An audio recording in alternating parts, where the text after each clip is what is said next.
Datang secara bersamaan, Bupati dan Wakil Bupati terpilih pada Pilkada 9 Desember 2020 yang lalu, yakni Pancawijaya Akbar dan Ardani, datang ke KPU Ogan Ilir guna mengikuti rapat pleno.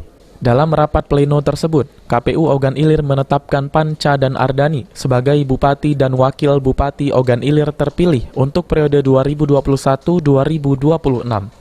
Atas penetapan ini, Bupati terpilih Pancawijaya Akbar mengucapkan rasa syukur, dan selanjutnya Panca berharap doa dan dukungan masyarakat Ogan Ilir agar kiranya berjalan lancar hingga pelantikan pada tanggal 17 Februari oleh Gubernur Sumsel.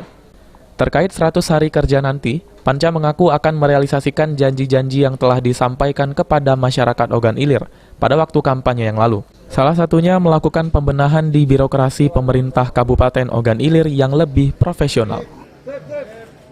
Mungkin oleh Pak Hermanil. Mungkin langkah 100 hari ke depan. Ya, untuk 100 hari ke depan sesuai janji-janji kita pada saat kampanye, apa yang bisa kita dahulukan, kita percepat, tentunya akan kita prioritaskan janji-janji pada saat kampanye. Tadi ada yang berubah nggak suara kita, Pak? Ya, saya rasa itu tidak jauh berbeda dengan penghitungan dari tim relawan dan tim Panca Dani pada saat hari pencoblosan. Saya kira tidak jauh berbeda. Pak tadi bicara prioritas apa sih Pak, prioritas kita untuk Prioritas yang utama 100 hari pertama ini Pak? Ya, sesuai janji-janji yang pasti pertama tata kelola birokrasi. Birokrasi Pak ya, artinya kita akan Bagaimana mengelola itu ujung tombak kebijakan-kebijakan ke depan untuk dapat diaplikasikan dengan baik oleh aparatur daerah di Kabupaten. dalam kata. Dengan penetapan yang dilakukan KPU Ogan Ilir, pasangan Pancawijaya Akbar dan Ardani resmi menjadi Bupati terpilih untuk periode 2021-2026. Dan untuk pelantikannya nanti merupakan wewenang dari Kementerian Dalam Negeri. Penetapan pemilihan Bupati terpilih itu berjalan dengan aman dan lancar, dan alhamdulillah KPU sudah melaksanakan penetapan tersebut. Setelah penetapan ada tahapan lagi Bu?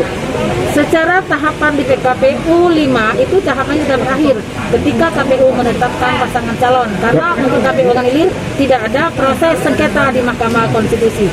Untuk pelantikan sendiri? Nah, untuk pelantikan ini adalah kewenangan dari Mendagri atau pihak pemerintah. Jadi SK yang ditetapkan KPU itulah merupakan dasar hukum pada proses pelantikan nanti. Artinya dapat dikatakan KPU ini sudah selesai Bu ya? Ya, Pelaksanaan pilkada ini sudah selesai. sudah selesai sampai hari ini. Ahmad Romawi, PAL TV. Ardani ditetapkan menjadi Bupati dan Wakil Bupati.